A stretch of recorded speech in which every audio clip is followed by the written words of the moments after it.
Every night, the woman carefully dresses up. Then she quietly sneaks into the bedroom, making it clear what she wants. But the man shows no interest at all.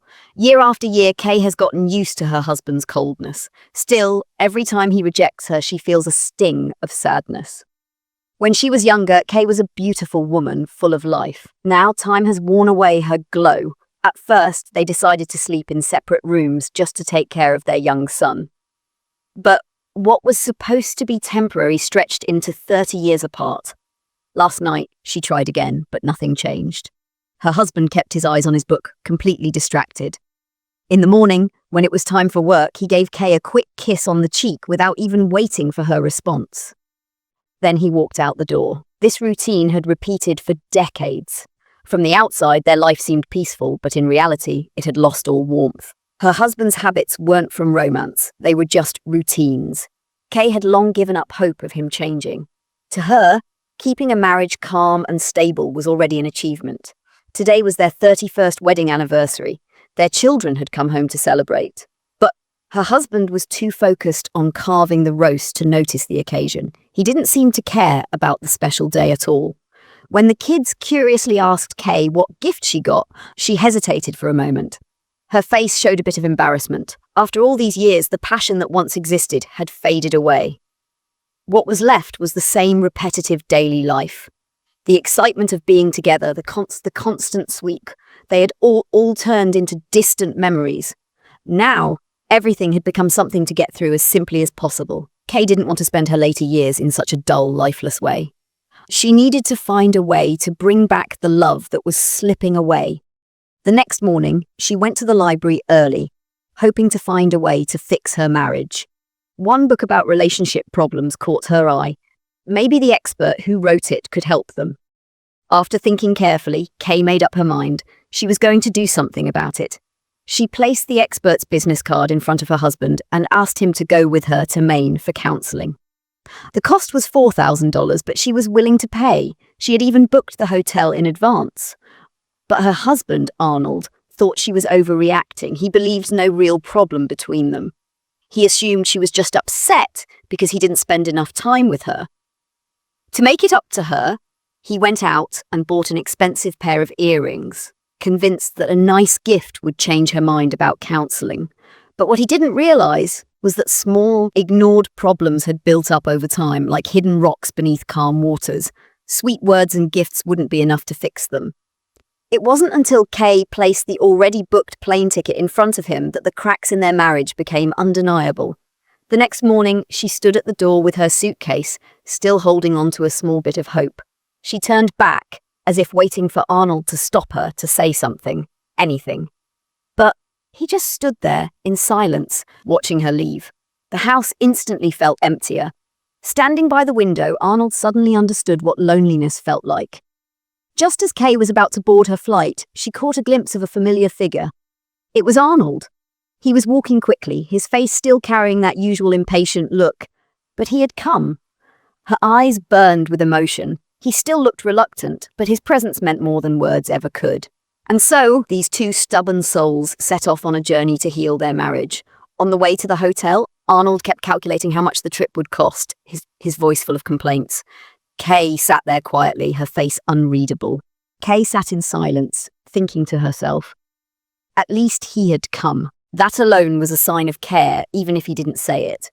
Over the years, she had learned to read between the lines when it came to her husband's actions. After checking into the hotel, Kay stood in front of the bathroom mirror. She had changed into a special nightgown, hoping it would help bridge the growing distance between them. But Arnold barely glanced at her before turning away, using his emails as an excuse to avoid the moment. As she watched him walk away, a deep sense of helplessness washed over her. Time really did change everything. What was once passionate had faded, leaving only an unspoken distance between them. The next morning, they went to a small, unremarkable diner in town.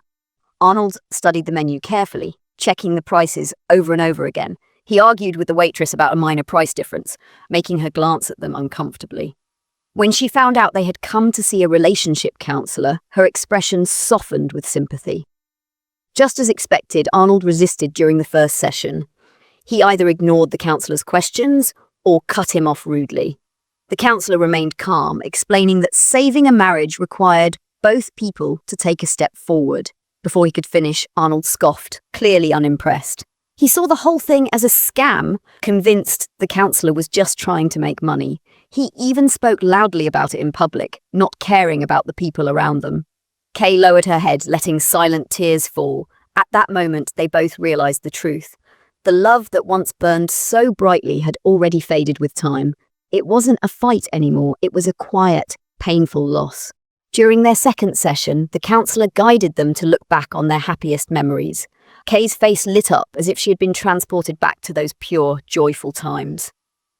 But when the counsellor asked when they last had an intimate moment, the room went silent.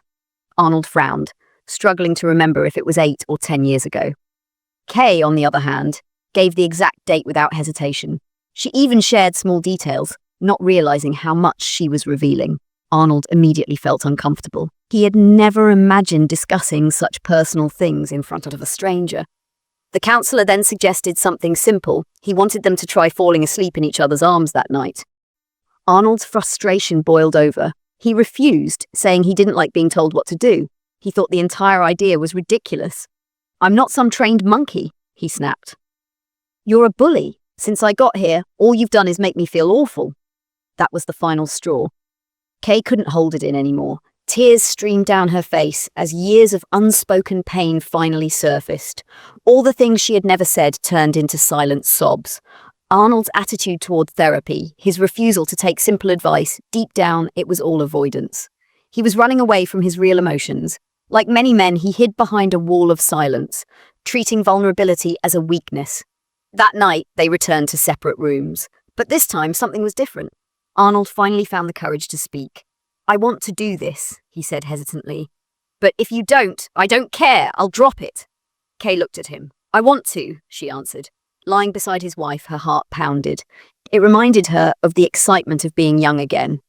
She slowly leaned her head toward him, hoping he would respond. But Arnold remained stiff, keeping his posture rigid. "I don't want people to get the wrong idea," he muttered. To others, being this affectionate at their age might not seem appropriate, but feelings don't fade with age. True aging is not about wrinkles or grey hair. It's about losing the desire to love and be loved. A closed heart is what truly makes someone old. Holding on to the past and rejecting change is not just aging. It is the spirit withering, not just time passing. When morning light filled the room, Kay woke up with a warmth in her heart. Arnold had completed the first task given by the counsellor. It was a small step, but it meant everything to her.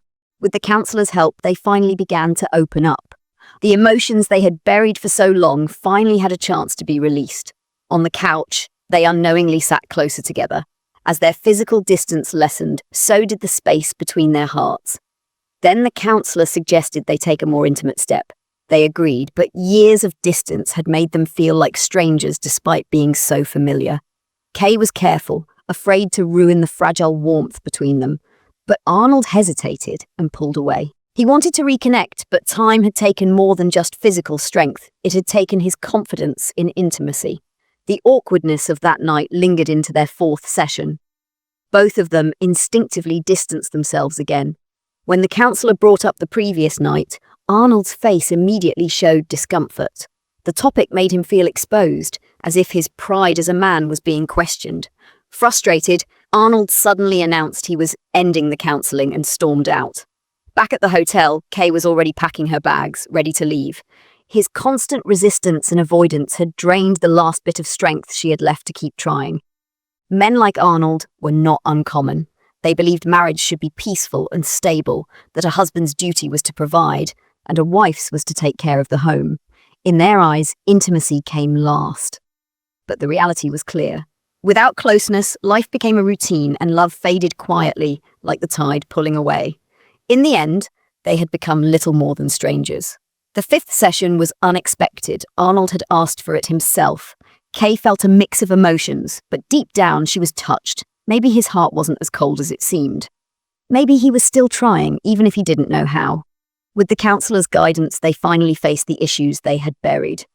Years of unspoken frustrations and unfulfilled dreams were laid out honestly between them. The counsellor encouraged them to act on their desires, to take real steps toward breaking down the wall between them.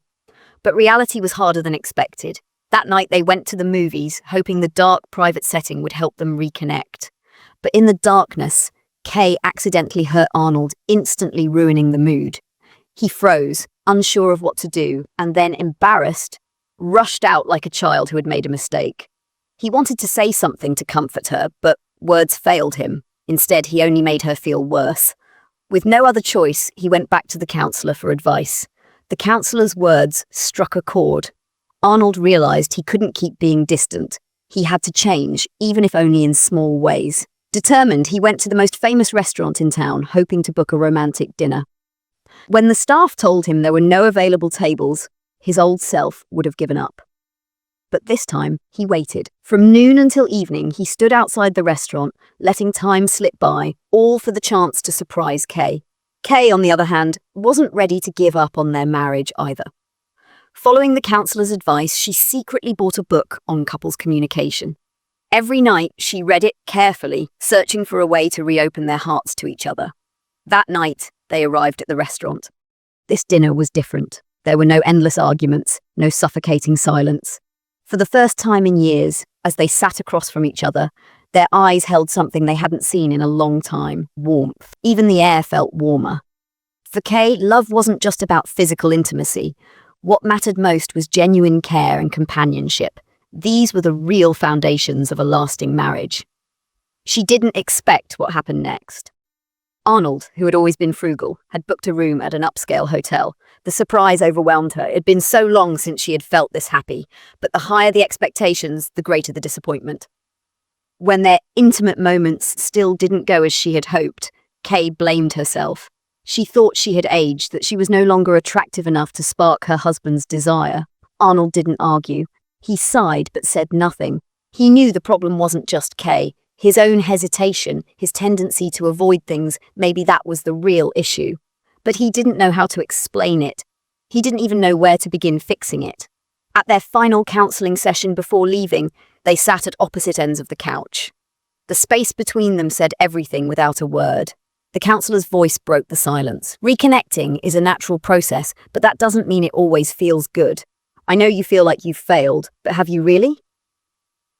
Back home, it felt as if nothing had changed. A week of emotional therapy seemed to have made no difference. Arnold still sat at the table, eating breakfast with his newspaper in hand. After work, he chatted about unimportant things as if everything was fine.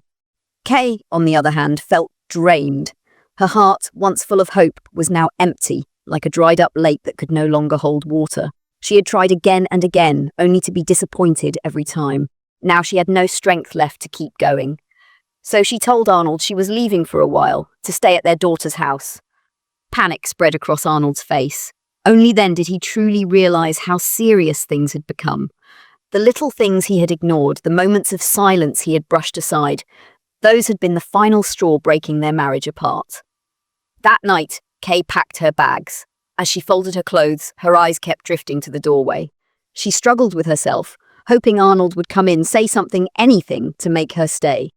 Even just a simple plea would have been enough. But the doorway remained empty. She let out a quiet, bitter laugh, wiped away a tear, and thought, maybe this is how it ends. Like a road that has finally reached its end, with no way forward. In the middle of the night, the soft sound of the door opening broke the silence.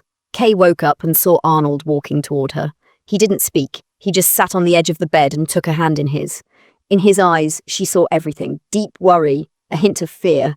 This was a side of Arnold she hadn't seen in years. This was the Arnold she had longed to see again. More than regret for what had been lost, he finally understood the real pain. The thought of losing Kay was unbearable. Love between a husband and wife was never just an illusion. It lived in the smallest details. A long, meaningful look. The warmth of breath between them. A quiet whisper. The feeling of a hand held tightly in another. Even in an ordinary life, love could make the simplest moments feel special. The next morning, Arnold left for work as usual. But before stepping out, he kissed Kay goodbye. Something between them had changed. Just as he was about to leave, he hesitated, turned back, and without a word, kissed her again, like the way he used to. The love that had once faded was returning. In the final scene, they stood together on the same beach where they had once made their vows. With their children and the counselor as witnesses, they renewed their promises to each other. To make up for the years he had ignored his wife, Arnold held Kay's hand as they stood together. Their children were by their side. In their hearts, they reflected on the past and looked forward to the future. For years, Arnold had overlooked Kay's feelings, but today they had chosen to renew their vows and mend the cracks left by regret. Kay looked at Arnold and spoke her promises. The next chapter of our life together will be one where we cherish each other. I promise to watch more basketball with you, without complaining.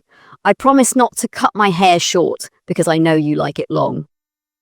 Arnold smiled and added, I promise not to complain too much, but I will help you, because some things really do need complaining about. Marriage was like an aged wine. Time gave it a unique depth, but if neglected, it could lose its original sweetness. But if they were willing to taste it again, they would find that the love buried beneath the years was still there, just as fragrant as before. Every day in life was a chance to make a choice, to grow apart or to come closer, to give up or to hold on. By choosing love, they chose to give ordinary life an extraordinary meaning. Because love was not a fleeting passion, it was a lifelong commitment. It wasn't about grand promises, it was about quiet, lasting devotion. At every stage of life, there was always an opportunity to start again. They could write new chapters of romance just for the two of them, because true happiness wasn't found in some distant place. It was built piece by piece in the moments they shared together.